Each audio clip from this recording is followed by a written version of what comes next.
Hello and welcome. You're watching the news. I'm Gargi Rawat. The no-confidence motion was defeated in Parliament today as the Prime Minister replied on the third day today. But another horrific gang rape case has emerged in Manipur. All that and more coming up ahead. Let's take a look at the headlines.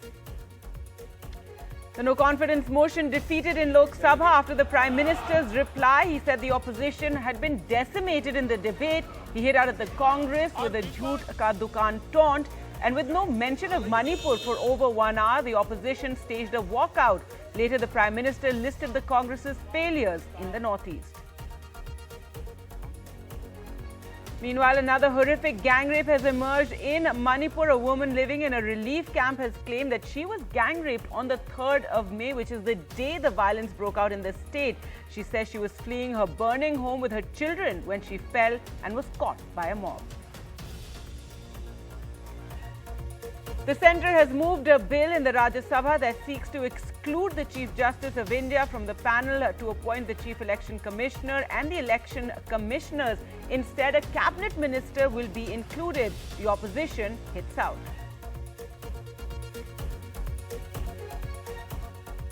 Over 1,200 buildings have been destroyed in Haryana by the administration after the communal violence there. But NDTV now finds that several houses that were brought down by the bulldozers were actually built under government schemes. Meanwhile, after pressure, panchayats in Haryana have retracted their diktat to boycott Muslims.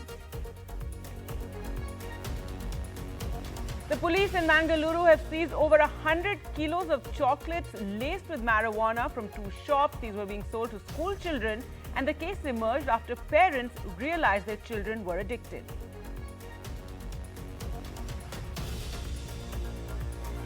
Our top story now, and earlier this evening, the opposition's no-confidence motion was defeated in Lok Sabha by a voice vote. Ahead of that, Prime Minister Narendra Modi had replied to the no-confidence motion, and he began by predicting that the opposition would try and bring a no-confidence vote again in 5 years in 2028, and he stressed that by that time, India would be among the world's top 3 economies. He claimed the opposition had been decimated in the debate that had gone on for over 3 days and that they set the fielding, but the government hit 6s. But after an hour with no mention of Manipur by the Prime Minister, the opposition then staged a walkout, after which the Prime Minister hit out at the Congress for its failures in the northeast. He said the Home Minister had outlined the situation in Manipur and it was a priority for the government. The opposition had been demanding the Prime Minister speak in Parliament over the situation in Manipur, but when the BJP didn't concede, the no-confidence motion was moved to force the Prime Minister to address the Lok Sabha. और देखिए मजा इस debate का कि fielding विपक्ष ने organise की, लेकिन चौके छक्के यहीं से लगे।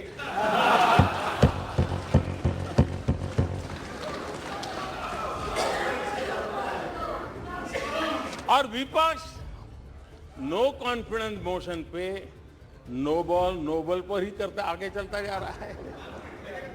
इधर से सेंचुरी हो रही है, उधर से नो बॉल हो रहे हैं। अविश्वास प्रस्ताव हमारी सरकार का फ्लोर टेस्ट नहीं है, मैंने उस दिन कहा था,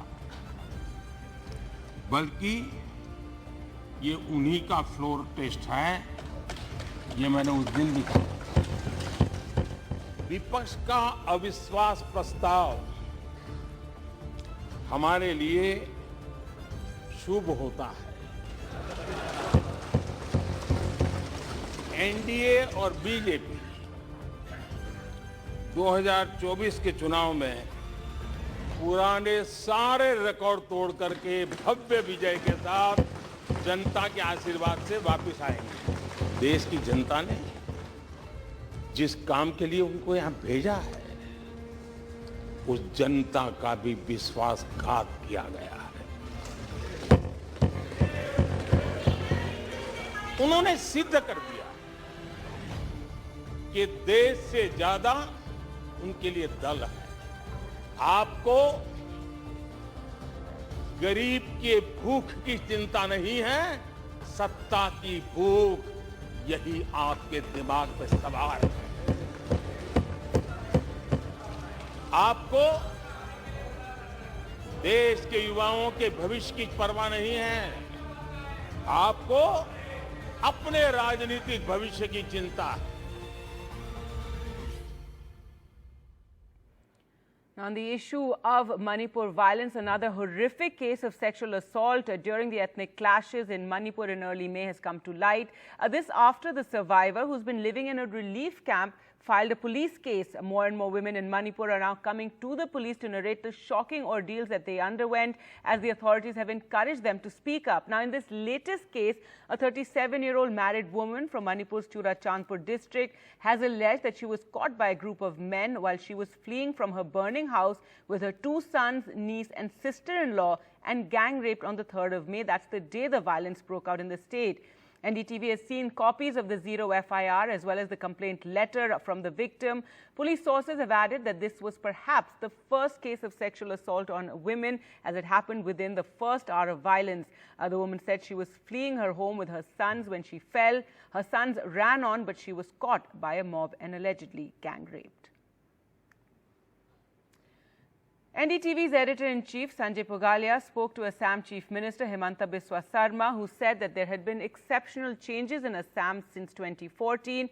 He also said on Manipur that no one in the state is blaming the Prime Minister for the violence.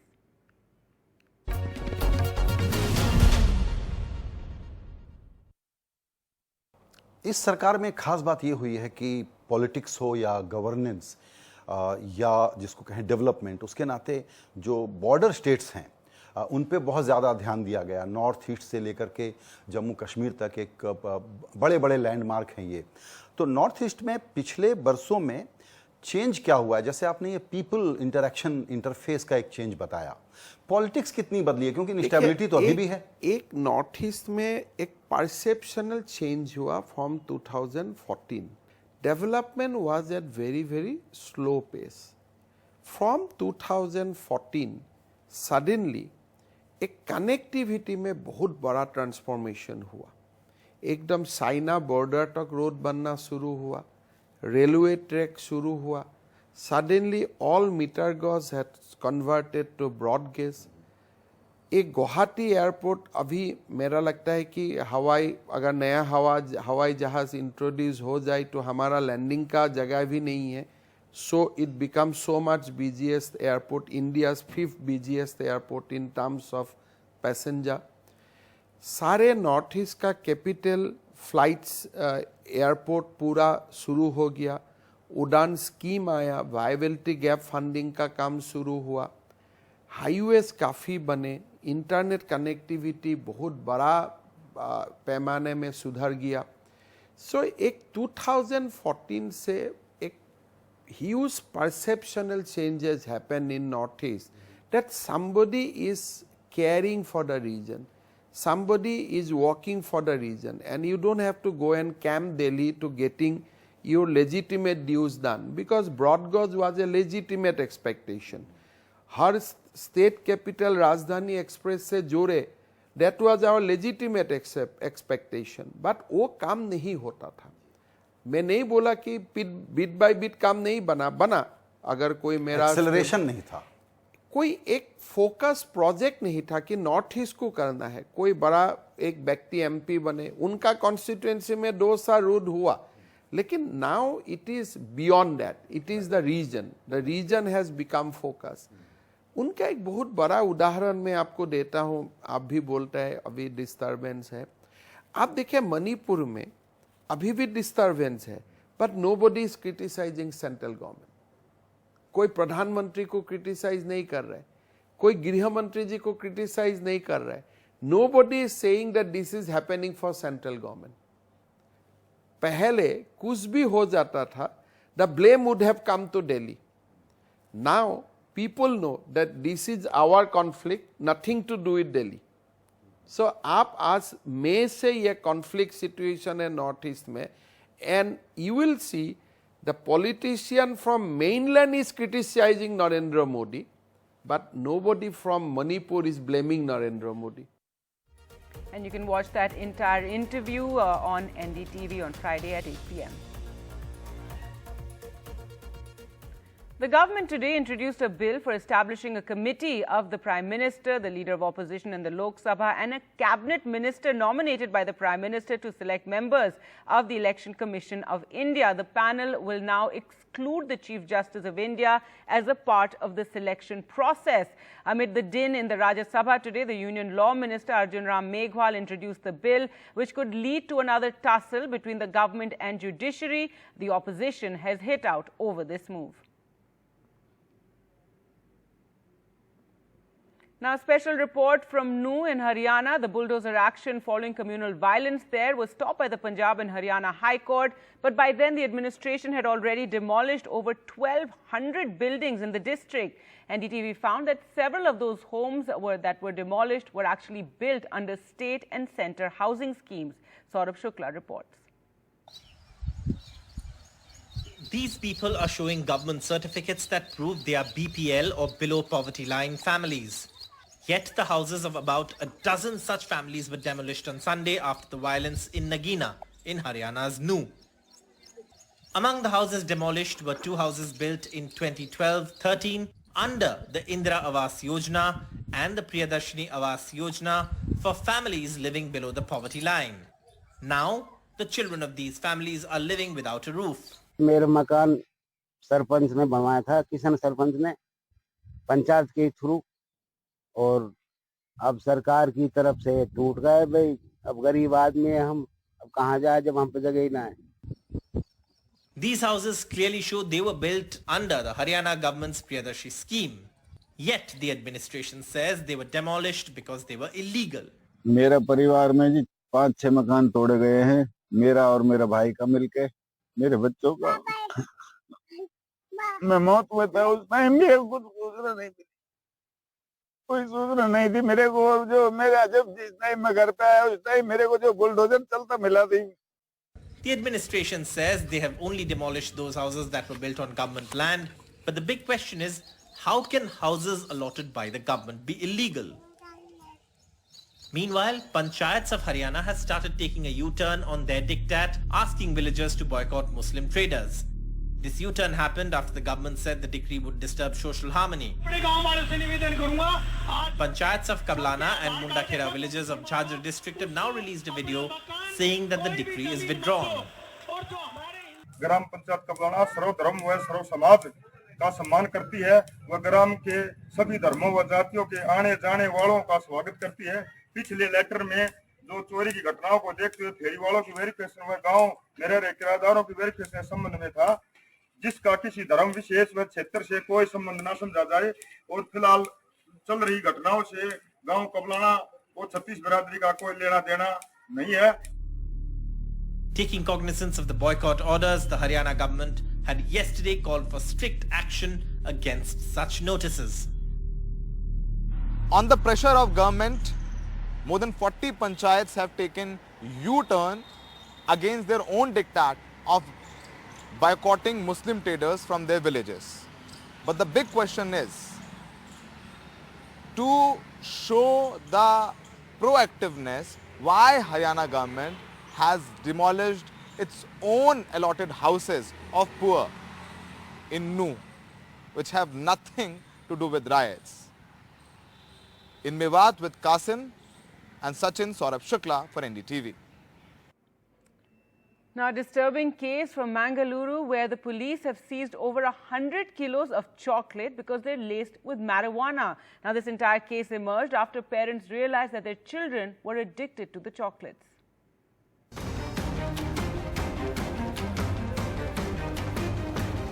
They look like delicious chocolates, but in Karnataka's Mangaluru, they were laced with marijuana. This shocking crime was unearthed when some parents grew suspicious after their children demanded the same chocolate costing Rs 15 to Rs 20. The police then raided 2 shops and seized 125 kilograms of chocolates allegedly packed full of drugs. And based on the FSL report what we have received yesterday, it is being confirmed that North India, specifically from Uttar Pradesh, they were procuring it and they were selling it here over the shop. Other than that, their involvement is still being further investigated. While the two shop owners arrested in this case have been sent to judicial custody, parents are left worried to entertain their children with sweet treats. Because once they get addicted, it becomes extremely difficult for us to de-addict them, because children's tastes are governed by their taste buds, right? They love what tastes good for them. So as parents, it's our responsibility to watch what they're eating and give them in moderation. A similar incident took place in Raichur recently, where two shopkeepers were arrested for selling drug-laced chocolates. The police are trying to unravel the network as well as identify the mastermind who's trying to target children in particular. Is it just Mangaluru, or are these chocolates being supplied to other parts of Karnataka? Until we have these answers, think twice before you pick up that same piece of chocolate. With camera person Govind, Pratibha Raman in Bengaluru for NDTV. Now a shocker from Madhya Pradesh's health sector, where the Comptroller and Auditor General's report has flagged lapses in the health scheme in the state and claimed that 1.1 crore has been paid to 403 beneficiaries who are dead.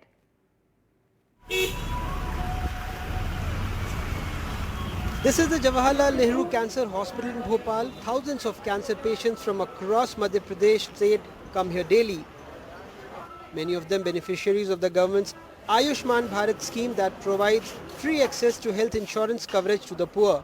A report by the CAG has flagged major lapses in the scheme. At this hospital, for instance, papers say that on just one day, March 20, 2021, 233 people were admitted and treated here via Ayushman cards. The problem is the hospital had just 100 beds as on March 20, 2023.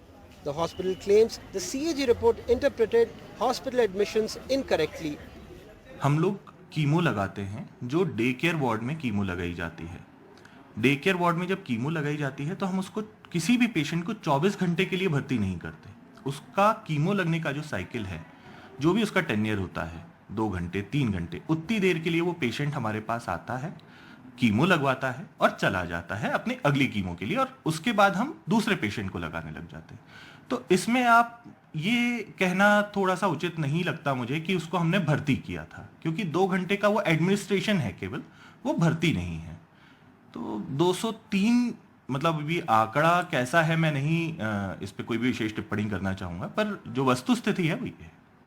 The CAG report found more discrepancies across MP hospitals. More than 1 crore was paid to about 403 patients who had been declared dead in the database. 8,000 patients were shown to be hospitalized at multiple hospitals across the state during the same period. The audit names 24 state hospitals, including a government hospital, which showed much higher occupancy than the actual bed strength. 25 hospitals submitted claims for 81 patients, twice for various surgical treatments, the audit said. The flagship scheme implemented by the National Health Authority provides a health cover of ₹5 lakh per family per year to the beneficiaries. Till date, more than 23 crore beneficiaries have been verified and Ayushman cards were issued to them for availing free treatment. But in Madhya Pradesh, even ghosts were treated under the scheme. In Bhopal, with camera person Rizwan Khan and Zafar Multani and Anurag Dwari for NDTV. Now, a special report from Jammu and Kashmir, and the shadow of the gun is fading as tourism grows in the Keran sector near the line of control, as the government has opened up one of the most militarized border areas to tourists, and there are jobs for locals. I'm on the banks of Kishanganga River, which divides Kashmir with the Pakistani-occupied Kashmir, and this area is now being opened for the tourists, which indicates changing time situation in Kashmir, not only in the valley, but also along the line of control. Peace dividends for people living near the line of control. The shadow of the gun is fading as tourism grows in the Keran sector.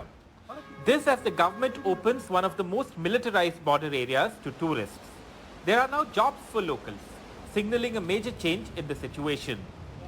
This group of youngsters had no hope of jobs here until a few months ago. Now they have become the first beneficiaries of the government move. They have set up tented accommodation for tourists who want to stay right on the LOC. यहाँ पे tourist आ रहे हैं जहाँ पे मतलब जो ये कि मतलब जो 3 साल से यहाँ पे टूरिस्ट स्पॉट बना है सर, जो हमारी गवर्नमेंट ऑफ इंडिया है, एडमिनिस्ट्रेशन फील्ड जो भी है J&K का, यहाँ से हमें टूरिस्ट वहाँ पे आते हैं। सरकार ने अब इसको फॉर्मली टूरिज्म के लिए खोला है, तो आपको क्या लग रहा है कि इससे जॉब्स मिल जाएंगे लोगों को? जी सर बिल्कुल, यहाँ पे जो है कि जॉब्स मिल जाएंगे यहाँ पे। The peace dividends after the ceasefire understanding are on the other side of the LOC too. Hotels and tourist infrastructure has come up right on the LOC. Kiran locals are now hoping to build similar facilities on this side of the LOC too. Not long ago, they were sheltering in underground bunkers during cross-border shelling here. ऐसे मतलब और आगे चलेगा तो इंशाल्लाह हम भी ऐसे ही मतलब बनाएंगे, हमें भी होटलें बनानी है, तो ऐसे से हमारा काम भी आगे चलेगा तो इंशाल्लाह हम भी बनाएंगे. This used to be the most volatile border areas along the line of control, and people were living in underground bunkers. Today, underground bunkers have been replaced by tented accommodations for the tourists, as this area line of control has been opened for tourism by the government, which is indicating change, and this change is both exciting as well as challenging. Since last 3-4 years we are having peaceful borders. Since the ceasefire of 221 we don't have any major escalation on the borders, so there is always a curiosity to know about our borders. Prime Minister of India and Honorable Prime Minister has recently launched a Vibrant Village program in which not only we are developing the border infrastructure, but we are also promoting tourism at a big scale. Jammu and Kashmir has witnessed a boom in tourism over the last few years. Last year, 1.88 crore people visited the former state. While most were Vaishno Devi pilgrims, tourist arrivals in the valley has also broken all previous records. Opening the LOC to tourism is not just taking the tourism sector to the next level in Kashmir, it also shows how things have remarkably changed in places that were literally no-go areas for common people. With Nazir Masoodi, Bureau Report, NDTV.